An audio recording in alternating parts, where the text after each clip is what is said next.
Shalom saudaraku yang kekasih dalam Tuhan, berjumpa lagi dengan saya Joseph Paul Zhang, apologet Kristen di Eropa, di tanah orang-orang merdeka.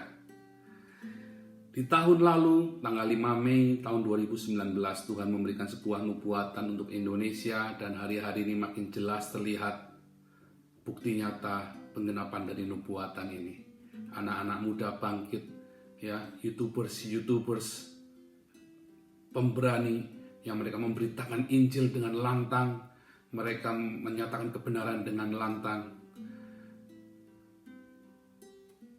Ketika nubuatan itu datang kepada saya, dan saya yakin bahwa itu berasal dari Tuhan, dan saya amati selama setahun ini, dan makin kuat nubuatan itu di dalam hidup saya. Dan hari ini saya kembali bacakan nubuatan itu kepada saudara. Saudara bisa lihat di Facebook saya tanggal 5 Mei 2019, saya mendapatkan nubuatan ini tanggal 2 Mei. Kemudian saya tulis di Facebook saya tanggal 5 Mei 2019. Demikian isi nubuatan ini. Dalam waktu dekat akan terjadi persekusi dahsyat terhadap Kristen di Indonesia sebagai puncak akhir upaya iblis untuk menghentikan kekristenan, perkembangan kekristenan di Indonesia, serta kemalasan gereja memberitakan Injil. Banyak pemimpin-pemimpin gereja bisnis akan murtad dan setidaknya kompromi dengan Islam, dan dibongkar semua intrik politik dan semua kenajisan di dalam gereja. Para penginjil-penginjil muda yang berani dan radikal tanpa kompromi dengan dosa akan bermunculan dan menuai banyak jiwa.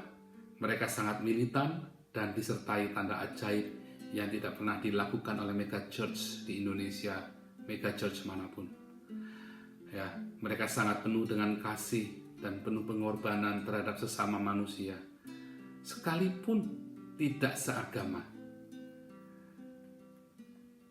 Saat itu dogma gereja menjadi tidak penting lagi karena banyaknya penyesatan oleh pendeta-pendeta yang tidak setia kepada firman Tuhan.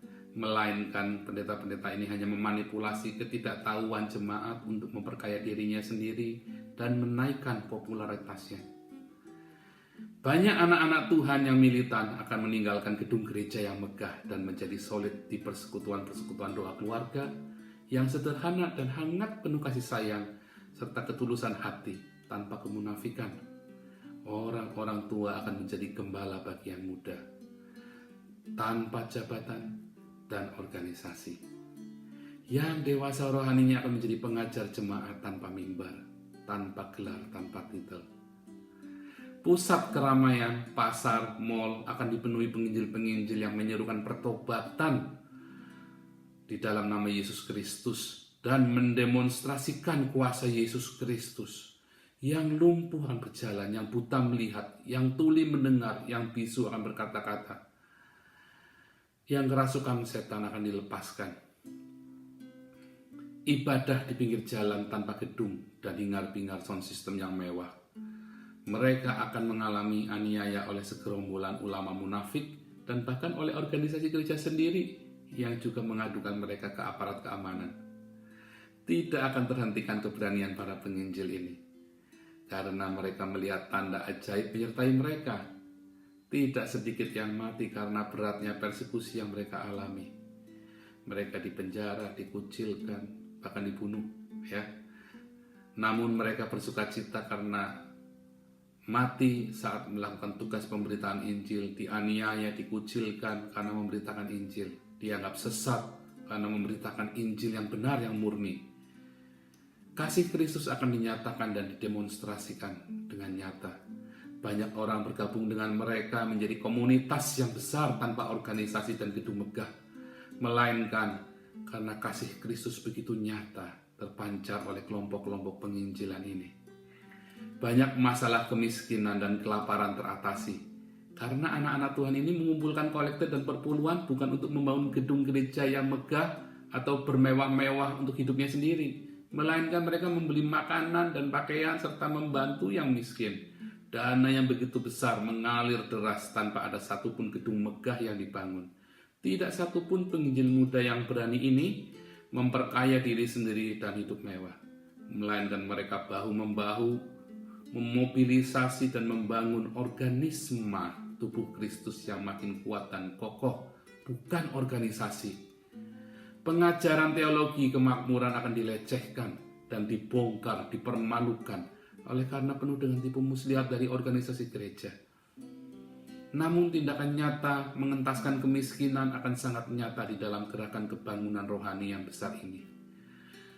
Setelah mengalami persekusi yang dahsyat dan terjadi seleksi kambing dan domba dalam gereja Tuhan Yesus, maka Indonesia akan bangkit seorang pemimpin Kristen yang membawa Indonesia menjadi negara adidaya di Asia, bahkan di dunia. Indonesia akan dikagumi dan menjadi berkat bagi bangsa-bangsa di Asia dan di dunia, bahkan mengirim misionari Kristus dengan membawa bantuan kemanusiaan ke seluruh dunia. Indonesia akan menjadi negara yang benar-benar merdeka dan demokratis. Kebudayaan suku-suku yang beragam akan kembali bermekaran seperti zaman Majapahit dulu.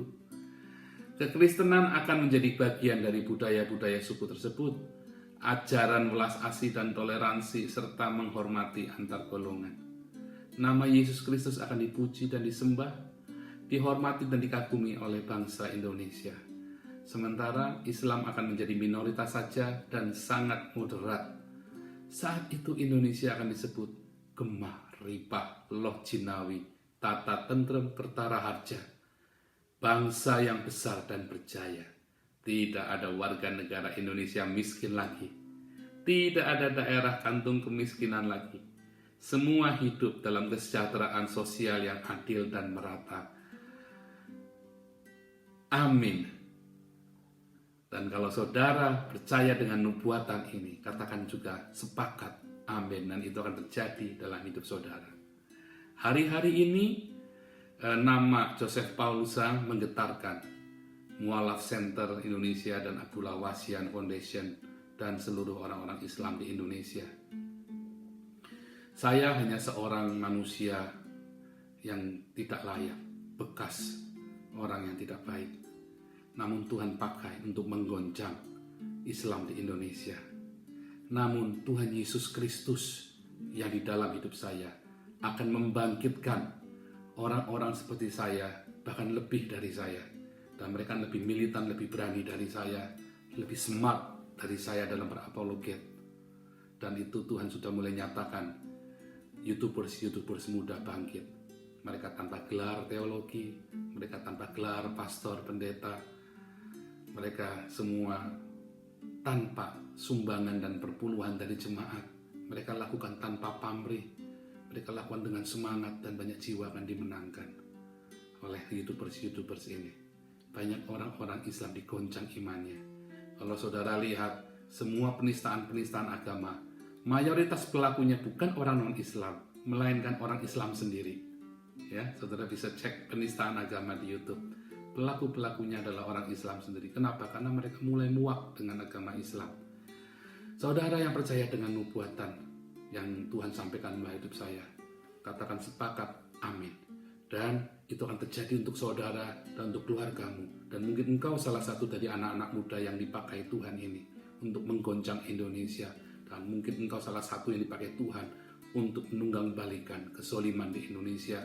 Bahkan mungkin engkau salah satu yang dipakai oleh Tuhan untuk memimpin Indonesia kepada kejayaan yang akan masyhur ternama, Gemah Ripah Loh Jinawi, kembali kepada kejayaan di zaman Majapahit yang akan menggetarkan seluruh dunia dan bahkan akan mengirim misi kemanusiaan bagi negara-negara tertindas selainnya atas nama negara Republik Indonesia.